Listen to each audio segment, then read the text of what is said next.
Well, hello. My name is Vernon Rainwater. I'm the Senior Vice President of Storyville Coffee, and I have been involved with Storyville since Storyville's beginning in 2006.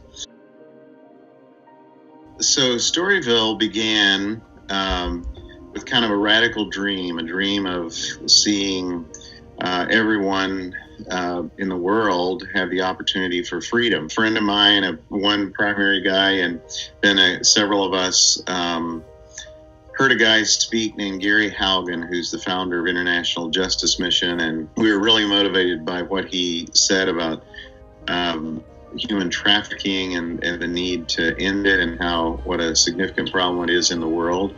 And at the same time, we had been talking about starting a coffee business based in Seattle.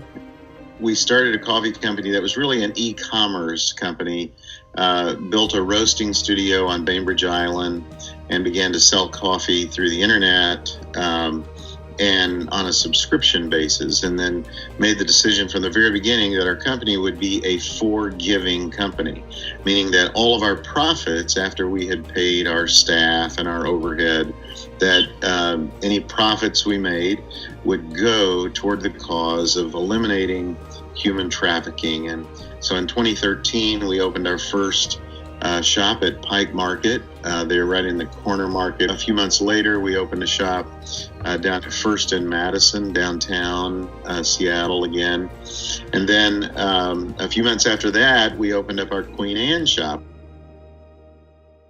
Well, the main thing, we started out primarily trying to help International Justice Mission. And so that was kind of our initial focus.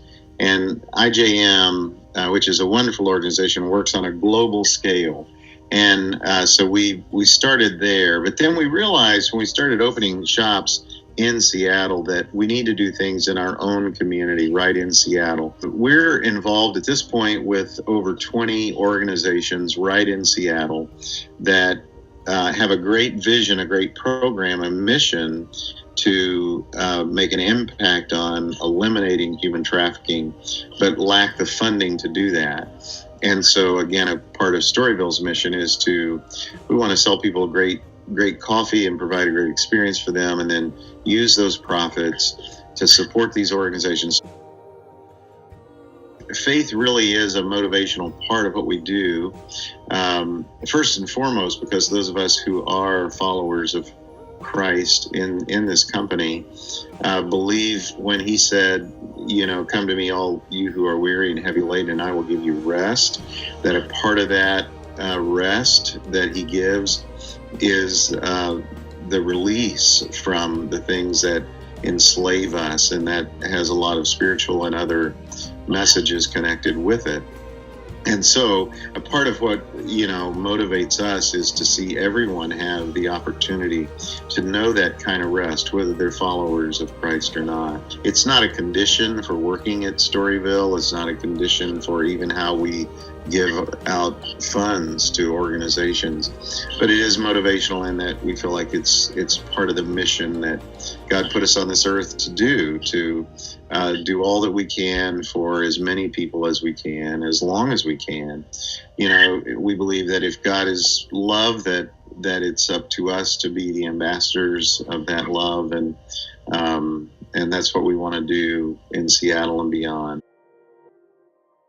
Our founder's son is a young man who's 31 now, but has Down syndrome. And someone several years ago came to him and said, hey, what's it mean to have Down syndrome? And his answer was, it means that you love everybody and you never, ever hurt anybody.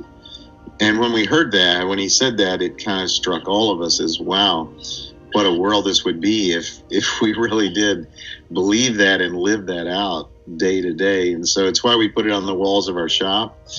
We try to use that not only with our guests, but we also try to use that same truth of loving everybody and how we treat each other as employees. I think it's probably it probably would work anywhere. And I think, he actually knew that intuitively and providentially, because that's kind of the message that God gave all of us. That's why he, is called love itself. And so we want to demonstrate that in our own relationships. And we learned that from an unlikely source, but a beautiful source.